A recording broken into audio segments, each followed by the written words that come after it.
Hi, I'm Jenny Gaston. I own Wool and Willow Designs, and I've been a Grace Ambassador for about 4 years, I think.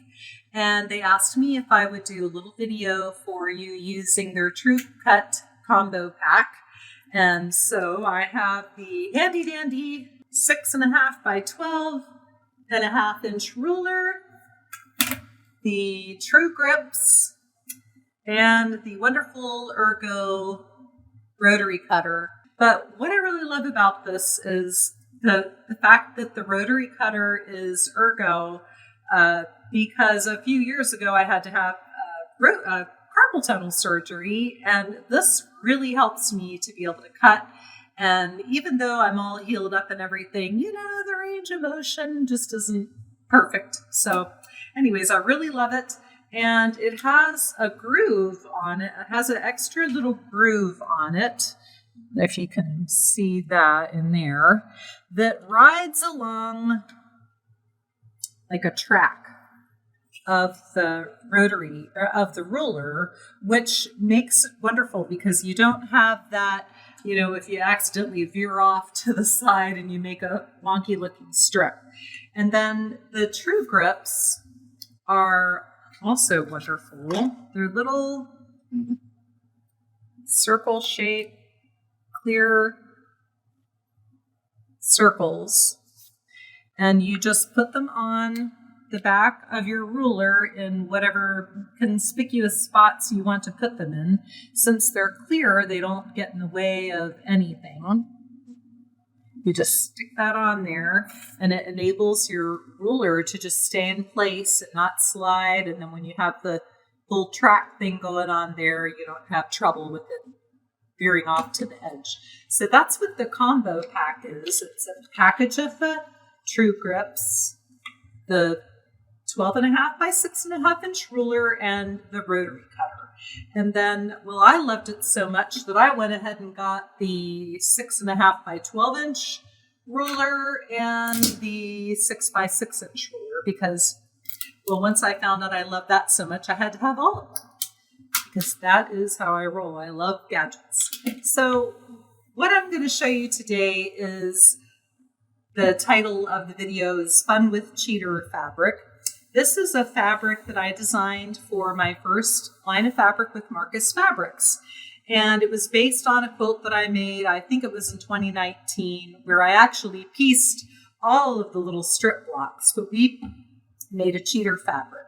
And it's just really fun to work with. And rather than just using one whole piece of it and making something, I came up with a fun way to cut it apart and make some fun blocks. And you can see them on the wall behind me, stuff that I have done already.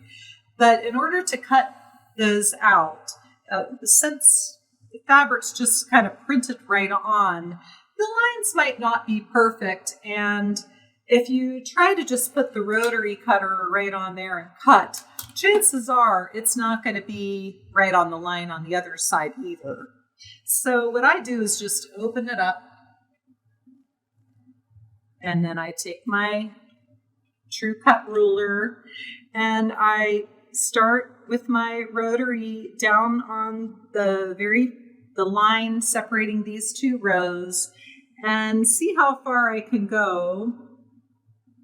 And it looks like I can get a couple of blocks there. So then I just put that on there and then rotary cut, and then I'll pull that down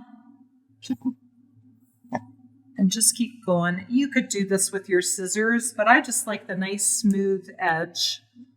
So I'm gonna line that back up again and use the ruler to find where the block is separated, and just keep going.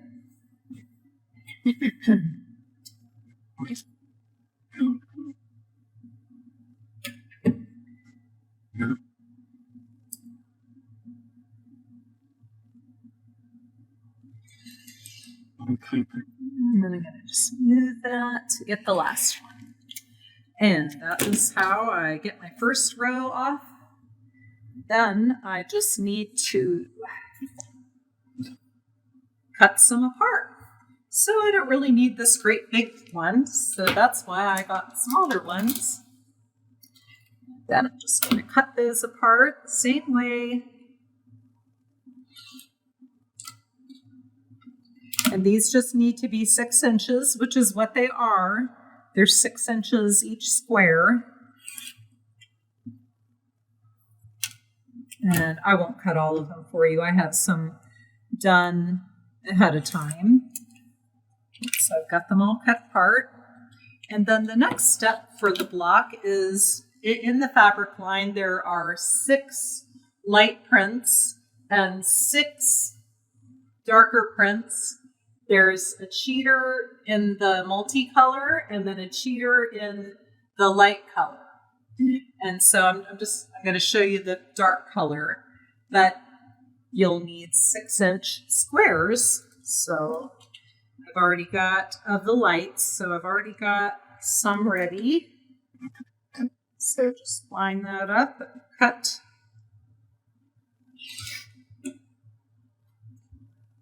Some 6-inch blocks. Oh, I completely did that wrong. Okay, let's try again. Here we go. There we go. All right. So the next thing that I would do would be to draw a diagonal line on the back of the light prints. So we're just gonna make big half square triangles out of these.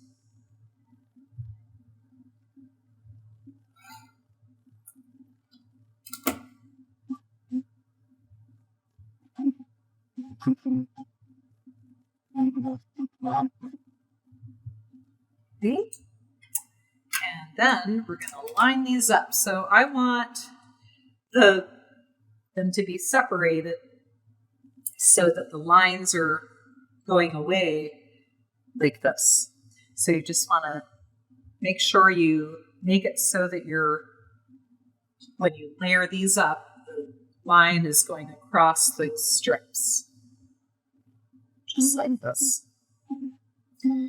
And then you could pin these if you want to, and probably an extra smart person might do that, which is why I almost failed home economics.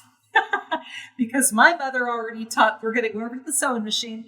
My mother taught me how to sew when I was young, and she didn't pin everything. And so I didn't want to pin everything. So my home ec teacher wasn't real fond of me at first, but I learned to pin and I did pass. So next, what we're going to do is just sew a seam on either side of the line.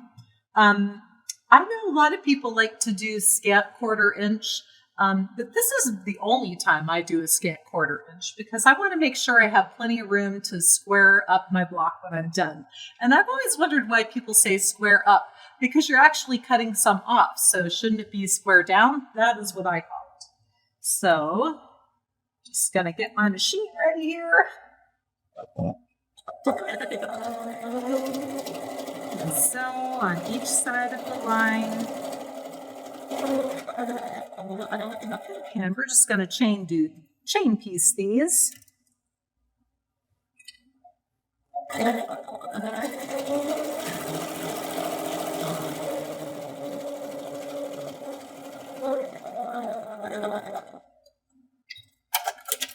It's my favorite thing about this machine is that thread cutter.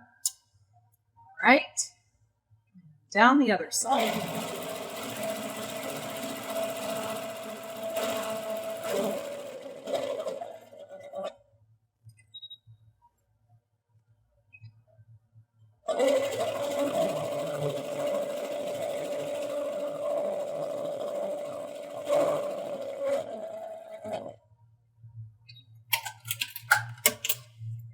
All right, now we're just going to cut these apart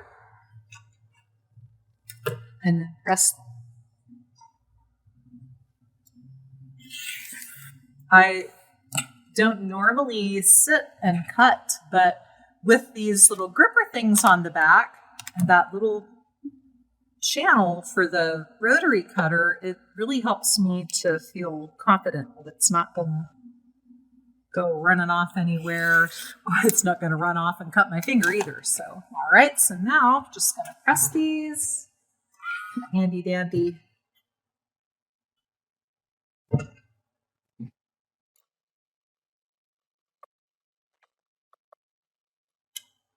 And then just about done.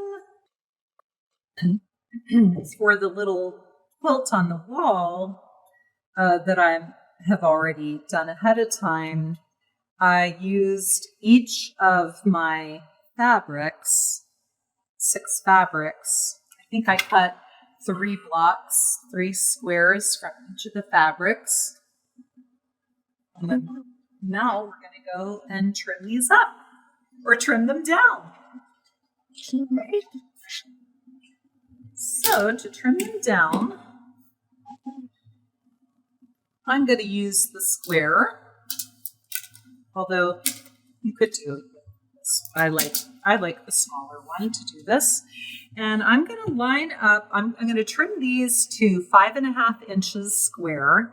And so I want to find the 5.5 inch mark here and here. And then the diagonal line is going to rest where that seam is. Now I can see that if I give myself a little room for trimming up here, that I'm still going to have a little bit of room on the other sides to trim, which is what I want, which is why I used a scant 1/4 inch, because I want to make sure that all of the sides are nice and straight and that it turns out perfect. So the little square ruler has a channel on all 4 sides. So I can go this way and this way. And then I'm going to see if I went all the way through. And it looks like I did. And then I'm going to flip this around and line it up again. This time, this edge and this edge, I'm going to line up right on that 5.5 inch mark, which I love. You can really see the fabric through the ruler. So I'm lining everything up.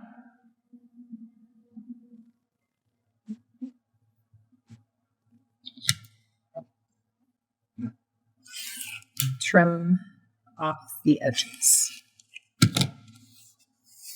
Okay, perfect.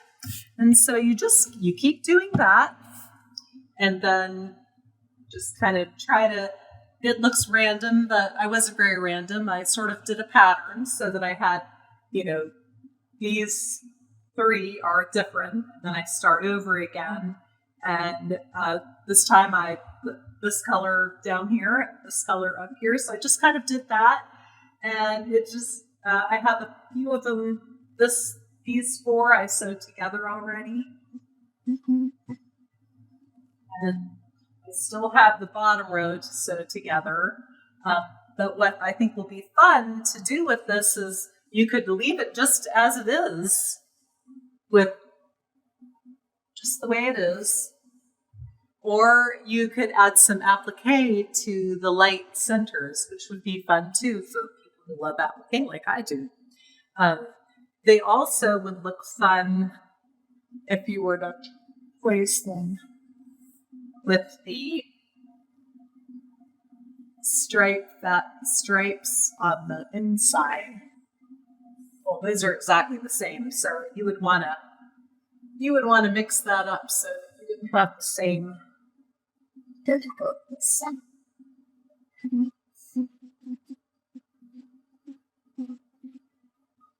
So it would be fun that way too. And then if you did the light version, you could do the same thing. You could do the lights in the center or the strips on the outside. And this time I used the 6 dark prints and then the strip fabric on the outside, the white strip fabric. And I probably wouldn't put any applique on the dark, but you could do something like that if you wanted to. Or after it was all put together, you would have these light centers to applique on. But that is how I've been having fun with the strip fabric and the cheater fabric. And you can find my fabric on my website, woolenwillow.com, woolenwillowdesigns.com. or at your local quilt shop. It's still available and it can still be ordered from the shops. So thank you very much.